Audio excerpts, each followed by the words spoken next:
प्यारे किसान भाइयों, अगर आपको याद हो अभी कुछ दिन पहले हमने पोस्ट हार्वेस्ट के बारे में बात की थी, यानी तुड़ाई कैसे करनी है और क्या क्या उसमें सावधानियां का हमें इस्तेमाल करना है। उसके बाद तुड़ाई हो गई या कटाई हो गई, उसके बाद के जो 3 स्टेप्स हैं वो बहुत ही जरूरी है और महत्वपूर्ण है, क्योंकि हमें अगर आप लोगों की इनकम दुगनी करनी है तो उसके लिए कुछ छोटे छोटे लेकिन बहुत ही जरूरी स्टेप्स हैं जो कि हमें लेने पड़ेंगे। अगर आपने कटिंग कर ली है यानी तुड़ाई हो गई, तो उसके बाद उसको सही शेप में लाने के लिए हमें क्या करना है, हमें ये देखना है कि उसमें कोई, मान लीजिए हम धान की बात कर रहे हैं या गेहूं की बात कर रहे हैं, तो हमने ये देखना है कि उसमें कोई इनर्ट मटेरियल यानी कोई उसमें मिट्टी ना हो, या कुछ कुछ कटे हुए दाने ना हो, या ये कुछ बिल्कुल श्रिंक किए हुए दाने ना हो, क्योंकि उससे फिर आपके रेट पर फर्क पड़ेगा। और अगर आप इसके अलावा दूसरी उदाहरण के तौर पे सब्जियां ले रहे हैं या फल ले रहे हैं, तो आपने ये ध्यान रखना है कि भी फल अच्छी तरह से धुले हों, साफ किए हों, ताकि उसमें अगर उसकी सफाई करके आप बेचेंगे तो आपको उसका दाम ज्यादा मिलेगा। उसके बाद अगर मार्केट में जाने से पहले हमें एक और चीज का बहुत जरूरी ध्यान रखना है, जिसे हम कहते हैं ग्रेडिंग करना। अगर आप सारी उपज को या जो फसल को आप इकट्ठा करके बेच दोगे, एक ढेर बना के बेचोगे, तो आपको कम आमदनी मिलेगी या आपको उसका कम पैसा मिलेगा। लेकिन अगर उसको आप साइज, शेप और कलर के हिसाब से अलग अलग कर दोगे, उसके ग्रेडिंग कर दोगे, तो वो आपके लिए ज्यादा प्रॉफिट उसमें रहेगा। क्योंकि छोटे और बड़े अगर एक ही दाम में आप बेचोगे तो आपको नुकसान होगा। छोटे में से अगर अच्छे और क्वालिटी वाले निकालेंगे तो आपको रेट ज्यादा मिलेगा।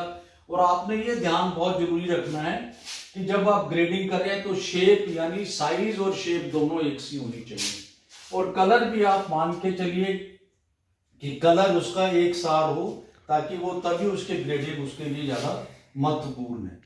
इसके बाद हम जो और सबसे इंपॉर्टेंट है, जब आप पैकेजिंग करते हो, जब मार्केट में आप मंडीकरण के लिए अपना उपज को या चीज को बेचते हो, तो उसकी पैकेजिंग उतनी ही इंपॉर्टेंट है। मैं यहाँ ये कहना चाहूंगा कि आज की तारीख में जो खेती बाड़ी है या जो एग्रीकल्चर है, वो एक बिजनेस मान के आप चलिए। अगर आप उसको ऐसे करते रहेंगे तो आपको मुनाफा होने के चांसेस बड़े कम है। आप उसको एक बिजनेस मान के चलिए, और आज की डेट में एग्रीकल्चर एक बिजनेस है, सो उसके लिए पैकेजिंग बहुत ही इंपॉर्टेंट है। अगर पैकेजिंग आपकी प्रॉपर है तो आपको उसमें आमदनी, प्राइस बहुत ज्यादा मिलेगा। और नंबर 2, आपकी क्वालिटी इंप्रूव हो जाएगी, और आपकी कीपिंग क्वालिटी, जिसको रखने के लिए, अगर मान लीजिए कि मैं छोटा सा आपको उदाहरण दूं, ये एक गोभी का फूल है। अगर आप इसको ऐसे ही, ये हमने पैक किया हुआ आपको दिखाने के लिए, इसको बिना पैक किए अगर आप रखेंगे तो ये ज्यादा से ज्यादा 2 दिन चलेगा। लेकिन अगर आप ये देखिए, हल्की सी पॉली शीट हमने डाली है, और इस पॉली शीट से जो हमने पैक की, ये देखिए, ये बिल्कुल लो ग्रेड की है। और अगर ऑन एन एवरेज मान के चलें तो हमें कम से कम इसकी कीमत सिर्फ 20 पैसे में ये पैकिंग प्रॉपर हो गई है। और इससे आपकी जो कीपिंग क्वालिटी है 3 से 4 दिन बिना फ्रिज में रखे बढ़ जाएगी। सो ये उतना ही इंपॉर्टेंट है। इसी तरह आप ये देखिए, ये हमने कुछ खीरे पैक किए हैं, उसी शीट में पैक किए हैं, और इसकी कीपिंग क्वालिटी 4 से 5 दिन बिना फ्रिज में रखे बढ़ जाती है। और उदाहरण के तौर पे ये मैंने शिमला मिर्च को थोड़ा और ढंग से पैक करवाया है। इसके नीचे एक ट्रे लगा दी है, और उसमें आपने देखा शिमला मिर्च उसी पॉली शीट से पैक की है। लेकिन इसका एडवांटेज है कि इसकी कीमत 3 रुपए तो बढ़ गई है, लेकिन ये आपकी कम से कम 10 से 15% महंगी जाएगी। सो इन चीजों का ध्यान रखना बहुत जरूरी है।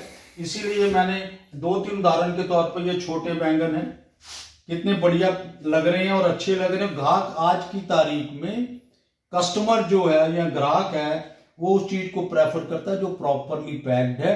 और इससे 2 चीजें बढ़ रही हैं, एक तो आपको प्राइस ज्यादा मिल रहा है, और नंबर 2 आपकी कीपिंग क्वालिटी बढ़ रही है। और आप इसको, इसी को अगर हम बैंगन की बात करें तो ये 3 से 5 दिन बिना फ्रिज में रखे, इसी हालात में अगर आप रखें तो बहुत अच्छी सो ये कुछ उदाहरण के तौर पे हमने पैकिंग की है। तो ये मैं आपको यहाँ समझाने का प्रयास कर रहा हूँ कि पैकिंग की इंपॉर्टेंस आज की तारीख में मंडीकरण में बहुत जरूरी है। और मैं फिर ये कहना चाहूंगा कि आप कृषि को एक बिजनेस मान के चलिए, तभी आप उसमें कामयाब होंगे और आपकी इनकम दुगनी होगी।